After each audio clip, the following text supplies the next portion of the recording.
이게 뭐 팔릴 책이 아닌데 이거 원래 얼마였나? 크게 써볼까요? 15,000원? 69,800원?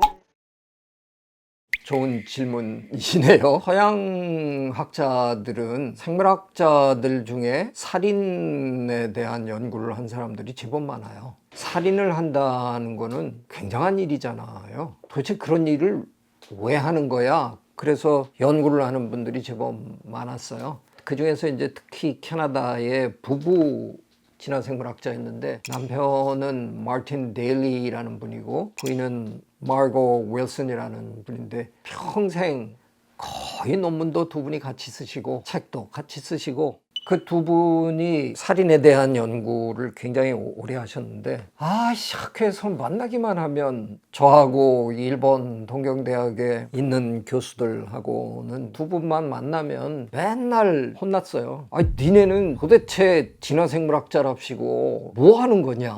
동양에 데이터가 없어. 인간의 뭐 살인의 진화심리 이런 걸 하고 싶은데 서양 데이터만 있으니까 이걸 가지고 일반화하기가 힘들잖아. 니네도 좀 해. 펜실베이니아 어디에서 있었던 학회였나? 동경대학의 토시 하세가와 교수 심리학과에 지금은 은퇴했는데 그 양반하고 둘이 이렇게 얘기하고 있는데 데일리 앤 윌슨 이 부부 교수가 우리 등 뒤에 탁 나타나셨어요. 그러더니 잘 만났다. 니네 둘 네가 일본 하고 네가 한국 하면 되는 거야. 그래서 그 학회에서 돌아와 가지고 둘이 이메일을 주고받으면서 이 연구를 어떻게 한일 공동 연구로 이제 잘 이끌어가자. 문제는 두 나라의 정부 분위기가 참 다르더군요. 토시 하세가와 교수는 자기 연구실에서 전화로 일본 법무부에 동경대 심리학과 교수입니다. 근데 제가 연구를 하기 위해서 이런 자료가 필요합니다. 그랬더니 며칠 내로 뭐 7박스인가 복사를 해가지고 다 가져다가 배달까지 해주더랍니다. 네, 그런데 저에게는 무슨 일이 일어났을까요? 제가 서울 검찰청에 찾아갔습니다. 제가 서울대 생물학과 교수인데요. 제가 여차여차해서 이런 살인 사건의 취조문이라든가 뭐 이런 것들이 필요한데 좀 볼 수 없을까요? 그랬더니 제가 제 소개했음에도 불구하고 저한테 누구세요? 생물학과 교수가 왜 그런 게 필요하세요? 그런 걸 우리가 왜 보여드려야 됩니까? 그냥 한마디로 거절당했어요. 그런 거라면 차라리 검찰청이 아니라 법원에 가보세요. 그래서 또 이제 법원에 찾아갔습니다. 대학원생 2명이 아침마다 검찰청에 출근을 해서 들어갈 때 가방 검사 다 받고 개인정보라고 판단될 수 있는 일체의 것을 갖고 나올 수 없게 돼 있다고 그래서 문서를 다 보면서 우리가 필요한 자료들만 이렇게 메모를 하고 매일 출근해서 거의 1년을 부호화한 정보를 이제 한 겁니다. 수원검찰청을 제가 좀 또 뚫어가지고 겨우 어느 정도 자료를 확보하고 있던 어느 날 신문을 읽고 있는데 토막 뉴스 같은 게 있죠. 거기에 뭐라고 적혀 있냐면 서울대 규장각에 예전 조선시대 때 살인사건 취조문을 모아놓은 자료가 발견됐다. 그걸 딱 보고 잘라가지고 그 다음날 이제 학교에서 규장각에 내려갔어요. 근데 신문에 이런 게 났는데 김호 박사랑 얘기를 하라고 지금은 경인교대 교수를 하고 있습니다. 한국 역사를 하시는 분인데 보여주시더라고요. 법원의 판결문은 쓸 게 아무것도 없었어요. 너무 간단해요. 사건의 내용이 거의 없고 그냥 판결 어떻게 했다는 내용밖에는 없어요. 조선시대 살인사건 그 살인 혐의자를 취조한 그 문서는요 정말 입이 딱 벌어지더라고요. 살인을 했다 그러면 그 사람이 어떻게 죽었는지를 그림으로 사람의 몸을 다 이렇게 그려놓고요. 하여간 그 동네의 역사가 거기 다 적혀 있어요. 왜 이 사람이 결국 이 사람을 죽일 수밖에 없었나를 그 옛날 할아버지 시대 때부터 얘기를 뭐 다 해갖고 기가 막히게 자세하게 다 적혀 있는 거예요. 이걸 저희가 좀 연구를 했으면 좋겠는데. 네, 뭐 언제든지 오셔서 보십시오. 전부 한자로 적혀 있어서 제가 읽을 능력이 안 되는데 좀 읽어주시면 안 되겠습니까? 제가 다 읽어드려야 된다고요? 점심을 한번 잘 사겠습니다. 김호 박사님 점심을 제가 여러 번 샀죠. 그렇게 몇 년을 했습니다. 제가 드디어 데일리 앤 윌슨 그 두 부부 교수가 참석한 가운데 학회에서 발표를 처음으로 했는데 기가 막힌 결과들이 보이는 거예요. 일본의 데이터나 우리나라의 데이터나 캐나다의 데이터나 미국의 데이터나 영국의 데이터나 이게 캐나다 데이터인지 이게 영국 데이터인지 이게 한국 데이터인지 못 찾아요. 그 정도로 다 똑같아요. 이게 무슨 얘기냐? 인류 보편적인 현상이다라는 거죠. 20세기 현대 데이터들은 세계 어디에서 조사를 했건 패턴이 다 똑같다는 거죠. 그런데 제가 갖고 있었던 건 19세기 데이터란 말이에요. 근데 그 데이터도 똑같습니다. 패턴은 완벽하게 똑같아요.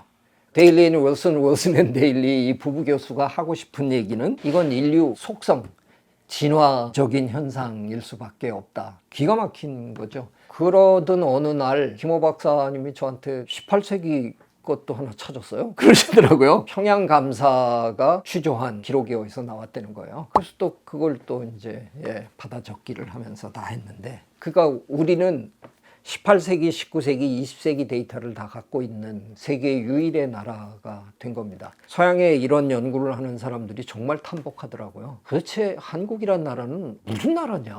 그 옛날 어떻게 이런 걸 기록을 해놨냐? 근데 그 기록이 기가 막히게 상세한 거예요. 그러니까 놀라울 정도예요. 기록 안에 보면 더 놀라운 건 누가 취조했느냐 하는 거에 대한 기록들도 다 돼 있는데, 수사를 해가지고 그 대충의 뭐가 밝혀지면 그 사건에 조금이라도 관련된 사람은 취조를 못하게 돼 있어요. 그래갖고 그 마을에서 벌어졌는데 그 마을의 사또가 취조를 하는 게 아니라 옆에 마을의 사또가 출장을 와서 취조를 하게끔, 그런 얘기를 제가 국제학회에서 이렇게 막 하면 다른 나라 사람들이 우러러보는 그게 그냥 막 느껴져요. 200년 전에 어떻게 그런 제도가 있었냐. 네, 이렇게 제가 질펀하게 자랑질을 해놓고는 이걸 논문으로는 제가 못 썼어요. 논문으로 쓰기에는 기록들을 쭉 정리한 거다 보니까 과학 논문의 요건을 충족하기가 좀 힘들어요.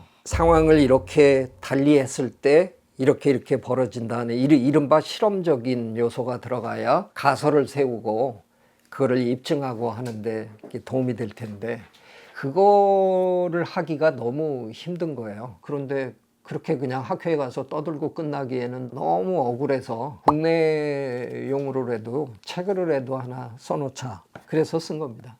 살인사건의 거의 절대 다수를 차지하는 게 치정살인이거든요.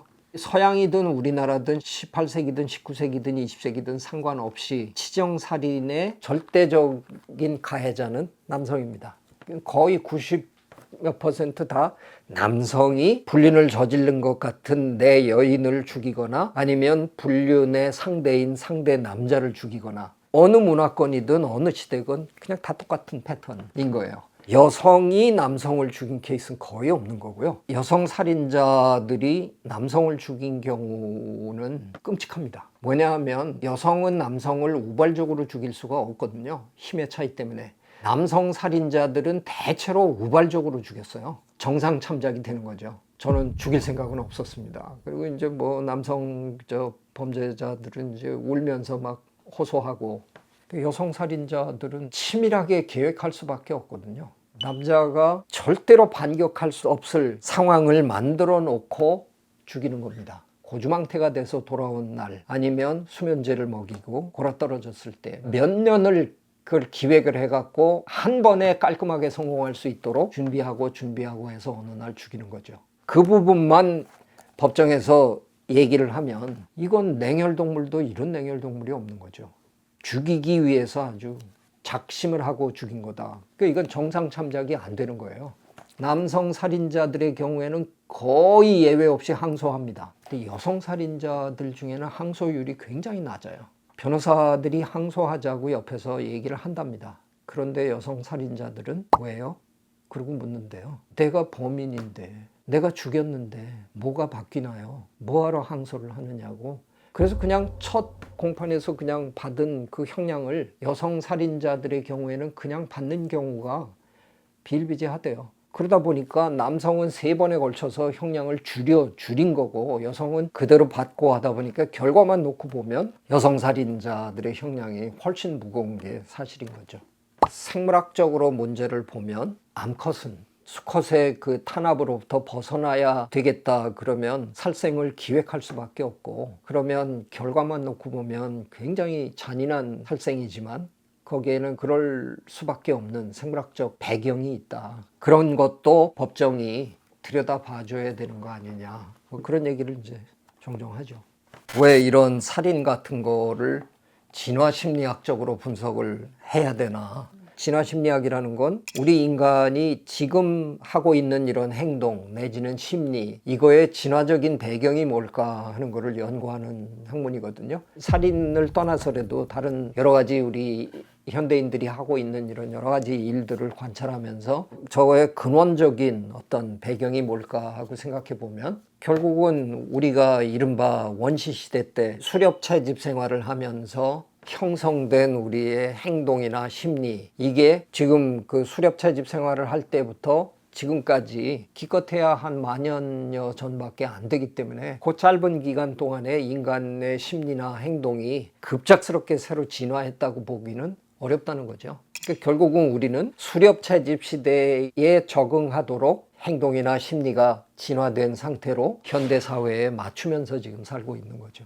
뭐 심지어는 우리가 왜 달고 짠 음식을 이렇게 좋아할까? 전 세계에서 그건 모르는 사람이 어디 있어요? 그게 몸에 별로 안 좋다는 건 다 아는 사실이고, 건강하게 먹어라 그러는데 실제로 입에서 당기는 건 건강한 음식이 당기는 게 아니라 그런 음식이 당기잖아요. 그러니까 그거는 우리가 지금처럼 풍요로운 시대에 살 때 만들어진 심리가 아니라는 거죠. 수렵채집 시절에 굶기를 밥 먹듯 하던 시절에는 당이 높은, 그리고 기름기 있는 음식을 먹을 수 있을 때 먹어두는 놈이 살아남은 거거든요. 그러니까 우리는 그런 음식을 좋아하게끔 이미 진화된 상태에서 지난 만년을 살아온 환경에 그냥 적당히 적응해 가면서 지금 살고 있는 거다. 굉장히 설득력 있는 해석이고, 실제로 의학에서도 측정을 해보면 굉장히 타당한 결과들이 나오는 거기 때문에 그런 진화심리학적인 사고는 상당히 이제 설득력 있는 사고로 인정이 된 거죠.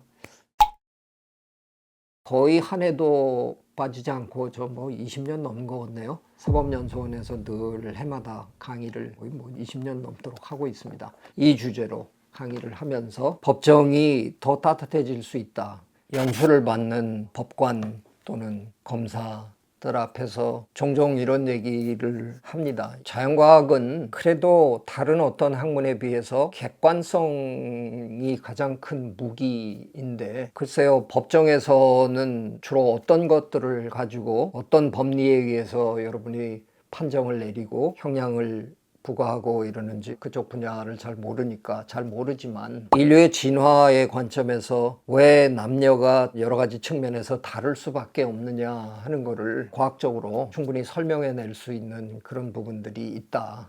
지금 현대 사회에서는 그래도 비교적 여성들의 인권이 예전에 비하면 훨씬 많이 나아진 상황이기는 해도, 여러 가지 그 사회에서 벌어지는 이런 문제들의 내면을 파고 들어가 보면 인간이라는 호모사피엔스라는 포유동물이 갖고 있는 진화적인 배경이 거기에 깔려 있다. 우리가 인간이라면 우리는 그런 모든 문제를 다 종합적으로 분석하고 그거에 대한 의미를 부여하고 평가할 수 있는 그런 능력이 우리에게 있는 거 아니냐. 여성 살인자들의 형량이 뜻밖의 남성 살인자들보다 훨씬 무겁다 하는 거에는 내 생각에는 상당히 생물학적인 배경이 있어 보인다. 생물학적으로 그런 게 있으니까 여성 살인자들은 좀 봐줍시다, 뭐 이렇게 하자는 건 아니지만, 그래도 법이 생물학을 품기 시작하면 훨씬 따뜻해질 수 있을 것 같다. 제가 보통 그 강의를 하면 사실 강의 제목은 DNA를 아시나요? 이런 귀여운 제목으로 강의를 시작하거든요. 요즘은 거의 살인사건의 거의 끝말에 가면 DNA로 판결 나잖아요. 결과적으로 이제 어느 순간에 검사가 DNA 결과 나왔습니다. 뭐 99.9%. 그냥 뭐 아무 반론이 없잖아요. DNA만큼 막강한 존재는 대한민국 법정에 없다. 그렇게 가장 막강한 판결 요인에 대해서 이제는 법학 전문 대학원에서 생물학 교수의 수업이 있어야 되는 거 아니냐, DNA가 도대체 뭔지를 제대로 알고 이런 판결도 내리셔야 되는 거 아니냐, 이제 그런 얘기로 시작해서 인간을 포함한 포유동물의 세계에서 살생이라는 게 어떻게 벌어질 수밖에 없는가, 뭐 이런 얘기를 쭉 드리면서 강의를 합니다. 거의 한 20년 넘어 했는데 제 강의를 들은 법조인들이 많은 분들이 상당히 생각하게 만들었다고 얘기를 해주시는 걸로 봐서 옛날하고는 조금 분위기가 다르지 않을까 궁금해요. 저는 사실은 오랫동안 이 문제를 들여다보지 않았기 때문에 지금도 남녀 형량 차이가 옛날만큼 그렇게 심한가 한번 조사해보고 싶은 심정도 있습니다. 조만간 그런 연구도 다시 시작할지도 모르죠. 대한민국 법정에서 갭이 많이 줄어들었다 그러면 혹시 진화심리학적 관점이 우리나라 법정에 스며든 건 아닐까, 뭐 그런 생각도 해볼 수 있으니까 언젠가 제가 한번 다시 조사해 보겠습니다. 살인이라는 주제, 정말 끔찍하고 무거운 주제인데 이 주제에 대해서 얘기하고 싶었던 건 진화심리학적으로 이런 문제를 들여다본다 하는 게 때로 우리 스스로를 이해하는데 뜻밖의 참 큰 도움이 되고요. 기쁜 마음으로 여러분과 얘기를 나눴습니다. 재미님들 늘 건강하시기 바랍니다. 네. 구독, 좋아요, I love you. 읽기 재밌는 책은 아니거든요. 솔직히 기본적으로 이거 학술서인데 뭘 그렇게 또 구하시려고 이렇게 애를 쓰실까. 원하는 분이 많으시다 그러면 서울대 출판부에 얘기해서 한 쇄 더 찍을 수는 없을까, 제가 얘기해 보겠습니다.